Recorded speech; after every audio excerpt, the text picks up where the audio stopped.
که نصاب غیر اسلامی وسی غیر شرعی وسی دا نصاب تنه د جنکی لپاره دی ولې دی دونه بد ګمان دی په ښځو باندې یو تیاره یو د چیرې چې پوه خلکو چیرې د دانشمندانو ټولې پکې کېنول موږ نه یو یا به اصلاح کېږي یا به د منځه ځي بل یو ملاقات چې موږ ووایو چې موږ د خارجه وزارت سره چې هلته څو نفره نور وو وزیرانو وو موږ ملاقات کې زموږ اول خبره د ښځو تعلیم اولین خبره زموږ د ښځو تعلیم خصوصا زموږ چې موږ د ښځو په حیث باندې تللي اولین خبره زموږ پوښتنه هم دا ده چې دا ولې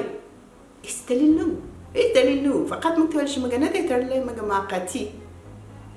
چې څو شرایط برابر شي تاسو پوښتنه ونه کړه چې کوم شرایط هغې ویل چې موږ نه دی تړلی فقط امرساني پورې موږ بعضې ملاحظات دي چې البته د پورته نه راځي یعنې پورته دی څوک دی چې هغه تصمیم نیونکی دی دا نو هغې هم هېڅ نه غوښتل چې ډېر واضح وغږېږي همدونه یې ویلي چې موږ 100% ټول غواړو چې جنکي مکتب وي او دا امرساني پورې داسې امیدواري موږ ته وه چې فکر کوم دا رقم جرګې نورې هم لاړلې متاسفانه عین خبره عین جملات هغې ته هم وویل شول څنګه چې زه تماس لرم د بعض دوستان سره چې هغې تللي وو بیا عین خبره ویل کېږي نصاب بنا کوي یعنې تاسې دومره ناتوانه چې څلور کالو کې نصاب مرور نه کړ که نصاب غیر اسلامي وسی غیر شرعي وسی دا نصاب تنه د جنکۍ دپاره دی هماغه نصاب کتابونه خو هلکان مطالعه کوي ولې هلته مشکل نه لري چې د ښځو اصلا دا خبر نه ده دا یو دښمني د جنکیانو سره دی یا د ښځو سره ده دا یو غلط تعبیر د دین نه دی واقعا او که څوک واقعا مسلمان وسي خدای ته به حتما جواب وایي چې ته څنګه زما دین بل رقم خلکو ته معرفي کوي ولې د خلکو زړه د دین نه بدوي مشرانو سره غږېږي هغې درته وایي چې موږ خو نه ده بند کړی موږ موقتا یعنې دا موقت څه معنا لري امر ثاني څه معنا لري نو ته په 4 کالو کې نه د نصاب برابرولی شو نه د شرایط برابرولی شو کوم ښوونځی د افغانستان د ښځو ښوونځی دی چې نارینه پکې اوسېږي همې معلمانې ښځې وي هم شاګردان جنکۍ وي نو ته هغې ته نور څه شرایط پوره کوي آیا کوم تونل باسي چې د مکتب پورې هره جلۍ خپل د کور نه په تونل کې لاړ شي څوک یې ونه ګوري ولې دی دونه بدګمانه دي په ښځو باندې زه خو اوس ګورم تصویرونه د دې خپلو چې د مختلفو تصویرونه ترېنه راوځي یعنې د دې ټول اوش و فکر په دې دی چې که جلۍ بیرون اوسېږي فقط د دې دپاره دی چې د چا د لاس اعلی وګرځي داسې نه دی که څوک پیاوړی اوسېږي که څوک قوي اوسېږي هېڅکله د بل چا د لاس اعلی نه ګرځي دا فقر دی دا بدبختي ده دا فشار دی چې د ښځې حتی د تنفروشي په لاره تشویقېږي دا خو ټولنې ته ډېر بد ضرر لري ټولې ښځې قرباني دي زه یوازې ځان په باره کې باید ونه غږېږم زما په نظر همدغه ټولې ښځې چې په افغانستان کې دي قرباني دي هغه تاسې کار کولو هغه چا چې کار کوو هغه چا چې کار نه کوو هغې ښځې چې کار نه کوو هغې خپله لور ډېره خوشحاله وه چې لور مې ځي ښوونځي ته پوهنتون ته به لاړ شي کار به وکړي او زما هیلې به هغه سرته ورسي حتی دا هغې هیلې یې واخیستلې چې لور یې ناهیلې شوه هغه پرېږده حتی هغه بېسواده ښځه چې ما ډېرې ښځو سره هغه درلودو تماس مې درلود هغې به ویل چې زه دغه زما لور م لکه تا غوندې ډاکټره شي څونه به ښه شي ګورې هغې هیلې هغه د منځه لاړلې زه خپله زه زما یو عمر دی چې زه به وایم خیر ما باندې خیر اما ته فکر وکړې چې څونه ښځې دي چې کار یې کوو ځان یې رسولی وي درس یې ویلی وي تعلیم یې کړی وي زحمت یې ایستلی په غریبي باندې مثلا حتی داسې ښځې وي چې ما داسې جنکۍ پېژندلې چې یوه ښځه ما کره کار کوو لور یې پوهنتون ویلی ما ورته کتلې چې ته څه رقم یې پوره کوې ستا معاش خو دونه نه دی چې لور د 2 ځایه کورس ویلی همې پوهنتون ویلی همې کورس ویلی او مختلف ځایو کې ته د دې لارې کار د لارې کرایه څه رقم برابري هغې جلۍ ویلې چې ما به جمعې په ورځ د خلکو کور پاکوو چې د یو هفتې کرایه مې د لارې پیدا کړم ګورې په څه سختي باندې هغې جلۍ درس ویلی څه امید هغې په زړه کې و چې زه به یو ښه چېرته کار وکړم او بېرته به د خپل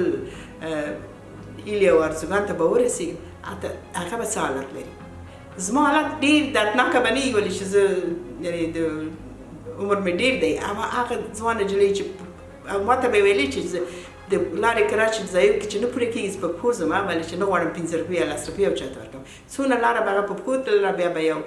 10 روپۍ او 15 روپۍ کرایه ورکړله او هغه کرایه به یې خپل د کور د چا د کور د صفایي نه پیدا کوله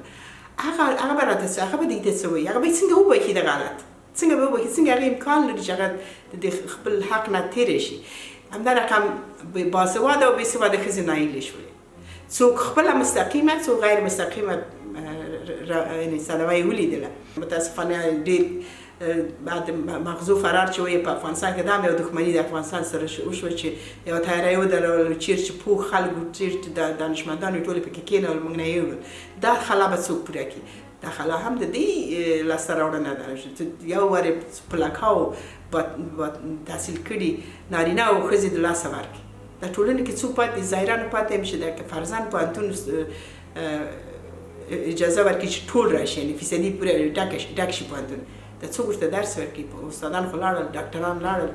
انجینران لاړل، د دې خلا به څوک پوره کړي؟ دا ټول هغه بدبختي ده چې په افغانستان کې متاسفانه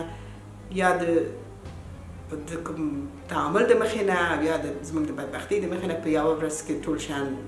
په بل رقم شول او خلکو خپله لاره ورکه کړې ده. متاسفانه دا خو د افغانانو طبیعت دی چې یو ځای کېږي نه. همداسې چې د ښځو باندې موږ نیوکې نیسو، نارینه هم شنه نه. ښځې خو بیا یو فوروم شي یا نه پوهېږم یو مجلس شي، یو څو نفره کښېني او بیا پکې یو قطعنامه شي او بیا یو ټولنې نه غوښتنه شي یا د بین المللي ټولنې نه یا د افغاني ټولنې نه. په څنګ کې نارینه هم نه دي منسجم شوي، مګر تنها ښځو باندې باید نیوکه ونه کړو. متاسفانه دغه د خلکو شکونه هم ډېر شوي دي. که چیرې یو غونډه کېږي، یو غږ کړي چې دا پروژه ده او بل غږ کړي چې پکې د دونه وخوړل، دا 20 کاله دا مسله خو په افغانستان کې یو میراث پاتې شو چې بې اعتباري، یعنې یو په بل باندې اعتبار ډېر کم شوی و. اوس هم همغه افغانان دي، بل خو شوي نه دي. نو څه ځای تغییر کړی د افغانستان راغلي د باندې. زه فکر کوم چې دلته مختلف خلک مختلف نظریات لري. متاسفانه یو تعداد خودخواهیګانې دي چې یو تعداد د خودخواهي د نظره یو بل سره نه یوځای کېږي، یا شاید هم لاسوهنې وسي، شاید نورو خواو لاسوهنې وسیږي. په ټولنه کې په افغانانو کې متاسفانه استخباراتي کړۍ ډېرې زیاتې دي. هر هېواد ځان ته خپل سیاست پلی کوي.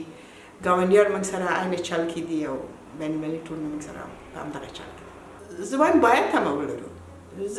متاسفانه په دې 50 کاله کې دونه رژیمونه تغییر شول، نو وقتی چې دونه رژیمونه تغییر شول دا باید ورته تغییر ونه کړي. یا به اصلاح کېږي یا به د منځه ځي. څنګه؟ که اسلام شمول نور د منځه ځي. څوک به یې له منځه وړي؟ همدغه ملت. دا نور رژیمونه چا د منځه وړي؟ ملت کې فکر کوئ اراده ګورئ؟ فعلا اراده نشته، اما پیدا کېږي، ولې چې د حالت